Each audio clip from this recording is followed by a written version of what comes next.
Dream class की channel में आपका स्वागत है। जैसा कि आपने अब तक मेरी पिछले वीडियो में देखा कि डिसीजन मेकिंग स्टेटमेंट क्या होते हैं, लूपिंग स्टेटमेंट कौन कौन से हैं, तो उसी तरह एक और जो सबसे इम्पोर्टेंट पार्ट है सी में वो है एरे। एरे क्या होता है, एरे का यूज़ क्या है और एरे हमें यूज़ किस तरह करना है। ओके, तो मैं आज की वीडियो में आपको एरे समझाऊंगा, तो आज की वीडियो मेरी आप अंत तक देखिए। तो चलिए हम एरे स्टार्ट करते हैं। फर्स्ट ऑफ ऑल आपने देखा होगा कि हम सी लैंग्वेज में कोई भी वेरिएबल डिक्लेयर करते हैं, suppose integer A equal to 4। Okay, तो अब इस ए के वेरिएबल में आप एट दैट टाइम कोई भी एक सिंगल ही वैल्यू स्टोर कर सकते हैं, आइदर 4, आइदर 6, आइदर 8, यानी ये कोई भी एक सिंगल डिजिट स्टोर कर सकते हैं अगर इंटीजर का वेरिएबल होगा तो। ओके, अब मुझे करना है कि भाई जैसे कि स्टूडेंट के सब्जेक्ट है कि स्टूडेंट के 5 सब्जेक्ट है या 6 सब्जेक्ट है, उसके अलग अलग सब्जेक्ट के मार्क्स मुझे स्टोर करना है। ओके, तो जैसे कि स्टूडेंट के 5 या 6 सब्जेक्ट है तो आपको क्या करना पड़ेगा, हर अलग अलग वेरिएबल डिक्लेयर करना पड़ेगा। जैसे कि मैं ले लेता हूँ integer A, integer B equal to, integer C equal to. Okay, या फिर आप इस तरह भी डायरेक्टली डिक्लेयर कर सकते हैं, सेपरेट नहीं करना हो तो आपको B equal to C equal to. लेकिन इसमें प्रॉब्लम क्या होगा, इसमें आपकी मेमोरी वेस्ट जाएगी। क्यों? क्योंकि जब इंटीजर के ए बी सी नाम के 3 अलग अलग सेपरेट ब्लॉक बन रहे हैं, ओके, तो उन तीनों की मेमोरी को अलग अलग ऑक्यूपाई कर रहा है इंटीजर की जो भी बाइट होते हैं उतने। ओके, तो उसका एक जो सिंपल सिनारियो, उस प्रॉब्लम को ओवरकम करने के लिए हमारे पास पिक्चर में आया एरे।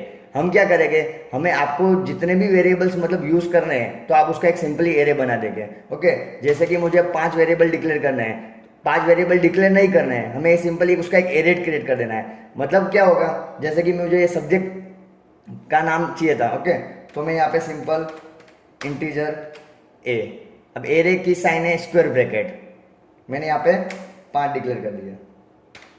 मतलब ये क्या करेगा, अलग अलग 5 वैल्यू को स्टोर कर पाएगा। जैसे कि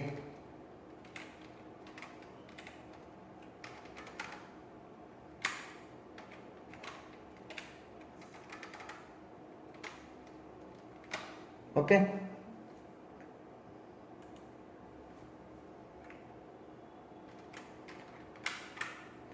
अब एरे क्या है, array is a variable that can store multiple value. जैसे कि मैंने आपको बताया एरे क्या है, एरे मल्टीपल वैल्यू को स्टोर कर सकता है। For example if you want to store 100 integer you can create an array for it. अगर आप 100 इंटीजर वैल्यू स्टोर करना चाहते हैं तो आप एक सिंपल उसका एक एरे क्रिएट कर सकते हैं। ओके, या तो आप ऐसा भी बोल सकते हो कि array is a collection of similar data types that are store in a single variable name.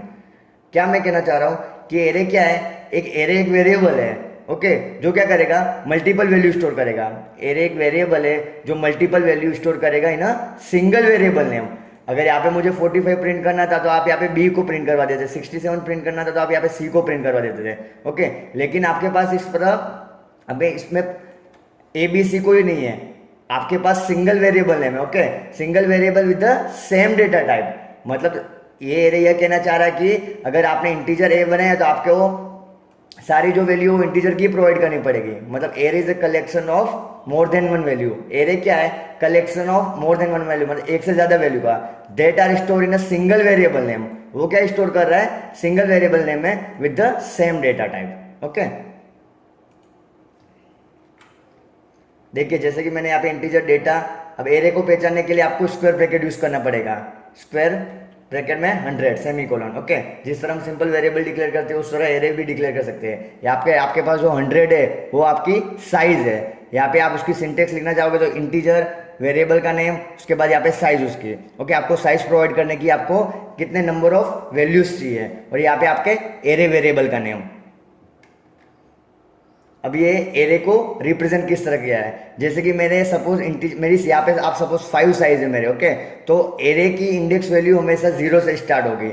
एक चीज आप हमेशा ध्यान में रखिए, सबसे इंपॉर्टेंट पॉइंट क्या है कि यहाँ पे अगर मैं साइज 5 डिक्लेयर कर रहा हूँ, ओके, तो मेरी एरे की साइज 5 होगी, मतलब 1 block, 2 block, 3 block, 4 block, 5 block. Okay, लेकिन जो सबसे इंपॉर्टेंट पॉइंट है उसकी इंडेक्स वैल्यू, मतलब ये जो मेरी यहाँ पे वैल्यू होगी, अगर मुझे उसको एक्सेस करनी होगी तो मैं उसकी इंडेक्स वैल्यू से एक्सेस करूंगा। ओके, और वो हमेशा मेरी 0 से स्टार्ट होगी, 0 1 2 3 4। मतलब एरे की आपकी जो भी वैल्यू होगी n-1। सपोज मेरे यहाँ पे एरे की वैल्यू 100 है, ओके, तो मुझे यहाँ पे 0 से लेकर 99 तक स्टार्ट करना पड़ेगा, ओके। और आपको सिंपली इंडेक्स वैल्यू के थ्रू आप उसको एक्सेस कर सकते हो। अब एरे को डिक्लेयर किस तरह करेंगे, जैसे कि मैंने आपको बताया डेटा टाइप चाहिए उसके लिए फर्स्ट ऑफ ऑल, फिर उसके बाद एरे का नेम चाहिए, उसके बाद एरे की साइज, उसके बाद सेमीकोलन। यहाँ पे एग्जांपल में देखिए फ्लोट मार्क्स 5, मतलब मैं अलग अलग 5 वैल्यू डाल सकता हूँ फ्लोट की। Here we declare an array marks of floating point type and it's a size 5, meaning it can hold 5 floating point values, okay. 5 different value में प्रोवाइड कर सकता हूँ फ्लोटिंग पॉइंट की। It's important to note that the size and the type of array can not be change one it's declare. अभी इसमें क्या एक important है कि जब हम एरे डिक्लेयर कर दिए एक बार, ओके, तो उसकी साइज और उसका टाइप हम चेंज नहीं कर सकते। जैसे कि मैंने यहाँ पे 5 दे दी, उसकी साइज प्रोवाइड कर दी, फिर उसको चेंज नहीं कर सकता हूँ। और उसकी टाइप जो मैंने यहाँ पे फ्लोट प्रोवाइड कर दी, एक बार हम उसको इनिशियलाइज कर दिए, डिक्लेयर कर दिए, तो उसको चेंज नहीं कर सकते हैं। अब हमने जो एरे डिक्लेयर किया उसको एक्सेस किस तरह करेंगे, you can access element of array by index value, indexes. Suppose you declare an array mark as above, the first element is a mark of 0, okay। आपने अभी पिछले देखा था कि जो पे मैंने यहाँ पे डिक्लेयर किया था कि फ्लोट मार्क्स ऑफ 5, तो मुझे फर्स्ट एलिमेंट को एक्सेस करना है, तो उसके लिए आप मार्क्स ऑफ 0, ये मार्क्स के बाद स्क्वायर ब्रैकेट में 0, तो उसको आप किस तरह रीड कर सकते हो, marks of 0। The second element is a marks of 1 and so on. Third element होगा marks of 2, fourth marks of 3, और लास्ट वाला जो एलिमेंट होगा मार्क्स ऑफ 4, ओके। यहाँ पे देखिए जो हमारे 5 ब्लॉक बन रहे थे, 1 2 3 4 5, ओके, मतलब ये फर्स्ट इंडेक्स की वैल्यू, सेकंड की वैल्यू, थर्ड की वैल्यू, फोर्थ की वैल्यू, फिफ्थ की वैल्यू। अब मुझे सपोज रेंडमली कोई भी एक एलिमेंट एक्सेस करना है, 4th नंबर की वैल्यू एक्सेस करनी है, तो उसको आपको मार्क्स ऑफ 3 एक्सेस करना पड़ेगा। अब ऐसा क्यों हो रहा है, क्योंकि हमारे पास इसमें कोई उसके पास सेपरेट नेम नहीं है। अभी आपने 4 या 5 अलग अलग वेरिएबल डिक्लेयर किए हो, integer A B C D, तो उसके आप डायरेक्टली वेरिएबल के नेम से स्पेसिफाई और एक्सेस कर सकते हो। लेकिन हमारा जो एरे है, जैसे कि मैंने कहा कि store more than 1 value with the same data type same होगी विद द सेम नेम होगा, तो आपको उसको एक्सेस करने के लिए यहाँ पे इंडेक्स वैल्यू चाहिएगी, ओके। और जो इंडेक्स वैल्यू मतलब 0 से स्टार्ट करेगी एंड सो ऑन, ओके। इसमें कुछ की नोट्स है, जैसे कि एरे है वो 0 एज द फर्स्ट इंडेक्स, मतलब एरे की जो भी इंडेक्स वैल्यू होगी वो 0 से स्टार्ट होगी, नॉट 1, एक फर्स्ट से स्टार्ट नहीं होगी, okay. In the example marks of 0 is the first element. If the size of an array is n, to access the last element, the n-1 index is used. In this example, mark of 4. जैसे कि मैंने आपको कहा कि आपकी array की size जितनी भी होगी, सपोज नंबर ऑफ एलिमेंट है, ओके, अगर आपको लास्ट ऑफ एलिमेंट एक्सेस करना है तो उसकी साइज n-1 होगी। जैसे कि हमारे यहाँ पे एग्जाम्पल में फ्लोट 5 है, तो मुझे लास्ट एलिमेंट एक्सेस करना है, तो 5-1, तो marks of 4। Suppose the starting address of marks of 0 is 2120D, okay. जैसे कि मार्क्स ऑफ 0 का स्टार्टिंग एड्रेस कुछ उसका एड्रेस दिया होगा, जैसे कि यहाँ पे 2120D दिया है, then the address of the marks 1 will be 21204D, यानी उसके बाद का एड्रेस क्या होगा, 2124D। मतलब जितनी भी उसकी हमारे जो डेटा टाइप होगी, यहाँ पे हमने फ्लोट यूज किया है, तो डेटा टाइप की जो भी बाइट होगी उतना वो ऐड करते जाएगा, okay. Similar the address of marks of 2 will be 2128D and so on. अगर मैंने यहाँ पे इंटीजर मार्क्स लिया होता तो मेरे यहाँ पे 2120D, उसके बाद नेक्स्ट मार्क्स ऑफ 1 की वैल्यू क्या होती, 2122, उसके बाद 2124, इस तरह। लेकिन यहाँ पे हमने फ्लोट यूज किया है, ओके, इसलिए 2020, 2024 और 2028, मतलब वो उसकी जो भी बाइट होगी उस हिसाब से उसके एड्रेस को इंक्रीमेंट करेगा। This because the size of float is a 4 byte, क्योंकि फ्लोट की 4 बाइट होने के कारण, okay. It's a possible to initialize array during the declaration, okay. हम एरे को जब डिक्लेयर कर रहे हैं उसको इनिशियलाइज भी कर सकते हैं एरे को। जैसे कि मैंने आपको वेरिएबल में बताया था कि इंटीजर ए लिख रहा हूं, तो वो मैंने सिर्फ डिक्लेयर किया था। अब उसी टाइम पे a = 5 में वैल्यू यूज कर देता हूं, तो वो मेरा वेरिएबल को डिक्लेरेशन विद इनिशियलाइजेशन था। यहाँ पे आप एग्जांपल में देख सकते हैं इंटीजर मार्क्स ऑफ 5, मतलब मुझे मार्क्स की 5 अलग अलग वैल्यू असाइन करनी है, तो मैंने यहाँ पे 19, 10, 18, 17 और 9 अलग अलग 5 डिफरेंट वैल्यू प्रोवाइड कर दी है। You can also initialize an array like this, okay. आप इस तरह भी एरे को इनिशियलाइज कर सकते हैं। इंटीजर, उसके बाद मार्क्स। यहाँ पे आपको साइज एम्प्टी प्रोवाइड करनी है, मतलब आपने नंबर ऑफ एलिमेंट्स जो भी दिए होंगे उसकी साइज वो ऑटोमेटिक स्टोर कर देगा। Here we have not specified the size, यहाँ पे हमने एरे की साइज स्पेसिफाई नहीं की है। However the compiler know its size is 5, यहाँ पे कंपाइलर को पता चल जाएगा कि एरे की साइज 5 है। क्यों? Because as we are initialize with 5 elements, क्योंकि यहाँ पे हमने एरे को 5 एलिमेंट से इनिशियलाइज किया है। सपोज यहाँ पे हमने एरे के 10 एलिमेंट इनिशियलाइज किए होते तो यहाँ पे एरे की साइज 10 हुई होती। ओके, तो ये सिंटेक्स, ये इनिशियलाइज आपको कब काम होगा? जब आपको पता ना हो कि आपके पास एरे में नंबर ऑफ एलिमेंट कितने हैं, तब आप ये जनरली सिंटेक्स यूज कर सकते हो। लेकिन जनरली आप एरे को स्टार्टिंग में ही उसकी साइज स्पेसिफाई कर दे, वो बेटर रहेगा। यहाँ पे देखिए जनरली एक एरे को मैंने रिप्रेजेंट किया था जिस तरह को डिक्लेयर करने के बाद इनिशियलाइज किया था। यहाँ पे इंटीजर मार्क्स ऑफ 5 है, तो मार्क्स ऑफ 0 वाले ब्लॉक में 19 एड्रेस स्टोर होगा, मार्क्स ऑफ 1 में 10, मार्क्स ऑफ 2 में 8, मार्क्स ऑफ 3 में 70 और मार्क्स ऑफ 4 में 9। यहाँ पे मार्क्स ऑफ 4 क्यों है? जैसे कि मैंने बताया कि एरे की जितनी भी साइज होगी, ओके, तो मुझे मेरा लास्ट एलिमेंट क्या मिलेगा? साइज -1, मतलब n-1, मतलब मार्क्स ऑफ 4। यहाँ पे आप देख सकते हैं जो मेरा 9 स्टोर है। अब मुझे यहाँ पे रेंडमली 8 प्रिंट करना है, तो 8 की इंडेक्स वैल्यू कितनी होगी? 0, 1, 2। यहाँ पे देख सकते हो आप marks of 2। Okay, marks of 0 is equal to 19, marks of 1 is equal to 10। यहाँ पे मैं बता रहा हूँ कि अलग अलग कौन से इंडेक्स वैल्यू पे कौन सी अलग अलग वैल्यू स्टोर हो रही है। Okay, and so on. Change value of array element, आप एरे की वैल्यू को भी चेंज कर सकते हो, एरे के एलिमेंट्स को। जैसे कि इंटीजर मार्क्स ऑफ 5 है, ओके, यहाँ पे आपने 19, 10, 8, 17 और 9 असाइन कर दिए, लेकिन मुझे यहाँ पे कोई भी एक एलिमेंट को चेंज करना था। Suppose make the value of third element to -1। यहाँ पे मेरा जो थर्ड एलिमेंट है, फर्स्ट, सेकंड, थर्ड, यहाँ पे मैंने उसको चेंज करके -1 कर दिया है और फोर्थ एलिमेंट को 0 कर दिया है। ओके, तो वो एरे के एलिमेंट को वैल्यू को चेंज कर सकते हैं, कर दी है। अब यहाँ पे मतलब आपको कोई भी एक एलिमेंट की वैल्यू यूजर से लेनी है, जैसे कि scanf %d m% marks of 2, या फिर उसके स्टोर करवा सकते हैं, तो भी आप उसको यूज कर सकते हैं। यहाँ पे आप देख सकते हैं here how you can print an individual element of array, मतलब आप किस तरह एरे के इंडिविजुअल एलिमेंट को यूजर के पास इनपुट भी ले सकते हैं और उसको प्रिंट भी कर सकते हैं। जैसे कि print the first element of the array, यहाँ पे मैंने देखा प्रिंट है %d, मार्क्स ऑफ 0, मतलब वो 0 नंबर की इंडेक्स पे जो भी उसकी वैल्यू होगी वो प्रिंट करेगा। जैसे कि मुझे थर्ड नंबर का एलिमेंट प्रिंट करना है, तो मार्क्स ऑफ 2। मुझे लास्ट मतलब कोई भी एक एलिमेंट प्रिंट करना है, तो आप उसको i-1 प्रिंट करवा सकते हैं। ओके, चलिए हम अब एक सिंपल एग्जांपल प्रैक्टिकली करके देखते हैं कि एरे किस तरह यूज होगा। तो यहाँ पे देखिए मैंने एक एरे का एग्जांपल लिया है कि program to take 5 value from the user and store them in array, मतलब मुझे 5 वैल्यू यूजर के पास इनपुट करनी है और उसको एरे के अंदर स्टोर करनी है। ओके, तो जैसे कि हमारी 2 नेसेसरी रिक्वायरमेंट हेडर फाइल वो मैंने इंक्लूड कर दिया। उसके बाद वॉइड मेन का मेरा मेन ब्लॉक है, फिर मैंने यहाँ पे एक एरे डिक्लेयर कर दिया इंटीजर वैल्यू 5। उसके बाद एक सिंपल मैसेज प्रिंट किया, प्रिंट एंटर 5 इंटीजर। उसके बाद मुझे क्या 5 वैल्यू अलग अलग यूजर के पास लेनी है। ओके, तो आप क्या सिंपली, आपने मेरे पिछले वीडियो में देखा होगा कि मैंने आपको एक से ज़्यादा अगर आपको वैल्यू इनपुट लेनी है प्रिंट करने, तो आप फॉर लूप मैंने आपको बताया था, तो आप generally simple for loop use कर सकते हैं। तो taking the input and storing in array, तो फॉर इंटीजर i = 0, i < 5 और ++i। अब मुझे इनपुट लेना है, तो scanf %d, m%, हमारे एरे के वेरिएबल का नाम है वैल्यू ऑफ i, मतलब यहाँ पे जैसे जैसे लूप इटरेट होगी, मतलब यहाँ पे first time value of i मतलब वैल्यू ऑफ 0। ओके, उसके बाद ++i मतलब 1, तो फिर यहाँ पे वैल्यू ऑफ 1, फिर वैल्यू ऑफ 2, मतलब जैसे जैसे ये लूप इटरेट होगी, जब तक ये कंडीशन फॉल्स नहीं होती तब तक वो बाहर नहीं निकलेगा। मतलब वो 5 वैल्यू यूजर के पास इनपुट करेगा, 0 से स्टार्ट करके 4 तक, मतलब 5 हम डिफरेंट वैल्यू यूजर के पास इनपुट करेंगे।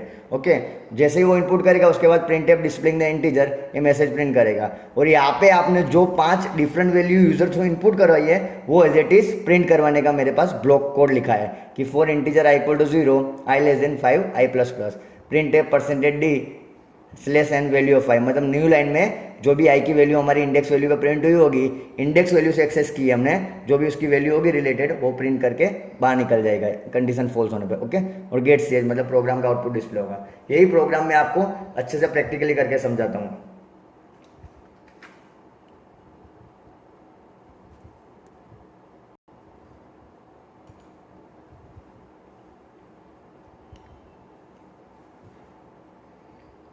फाइल में जाके न्यू, यहाँ पे मुझे जो हेडर लाइब्रेरी चाहिए उसको उतना कोड रखता हूँ, बाकी कोड को मैं डिलीट कर देता हूँ।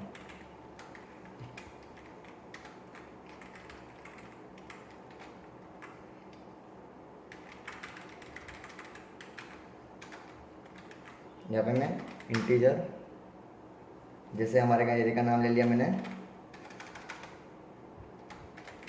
मार्क्स। ओके, उसकी साइज प्रोवाइड कर दी 5। ओके,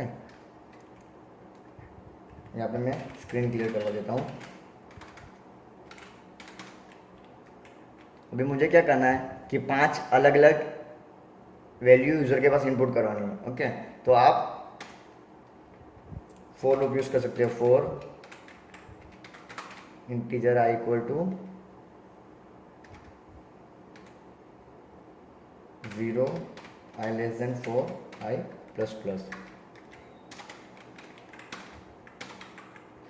यहाँ पे स्कैन एफ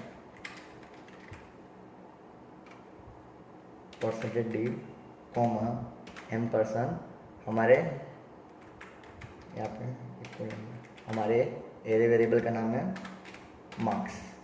ओके, यहाँ पे उसकी साइज का आई, मतलब जैसे जैसे लूप इटरेट होगी यहाँ पे आई की वैल्यू डायनेमिक चेंज होगी 0, 1, 2, 3, 4। ओके, यहाँ पे मैं एक मैसेज प्रिंट करवा देता हूँ। अगर आप मैसेज इसके अंदर प्रिंट करवाएंगे तो वो एवरी टाइम प्रिंट होगा कि enter the value, enter the value, enter the value. आपको लूप के बार एक बार कॉमन वैल्यू प्रिंट करवा देना, एक मैसेज की print F enter the array elements.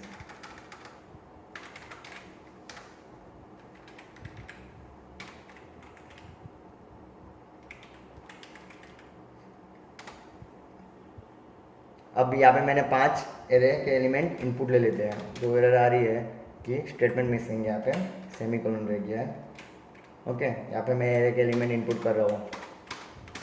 Okay, अब जो एरे के एलिमेंट इनपुट तो हो गए, मुझे प्रिंट करना है।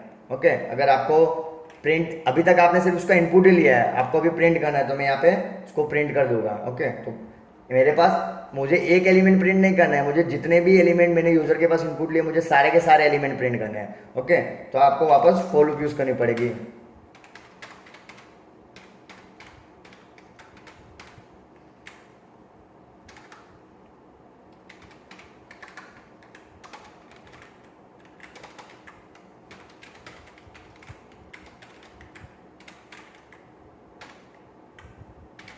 मार्क्स ऑफ आई,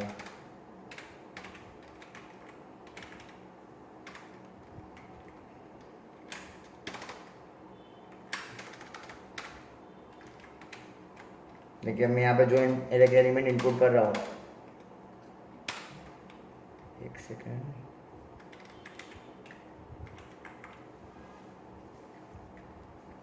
यहाँ पे 4 ले लेते हैं, इनपुट कर रहा हूँ 1, 2, 3, 4। ओके, लेकिन 1, 2, 3, 4 देखिए, लेकिन बराबर प्रिंट नहीं हो रहा है बराबर, तो हम यहाँ पे स्लैश एन कर देते हैं, यहाँ पे स्पेस प्रिंट करवा देते हैं, और यहाँ पे एक अच्छा एलिमेंट मैसेज प्रिंट करवा देते हैं। Print F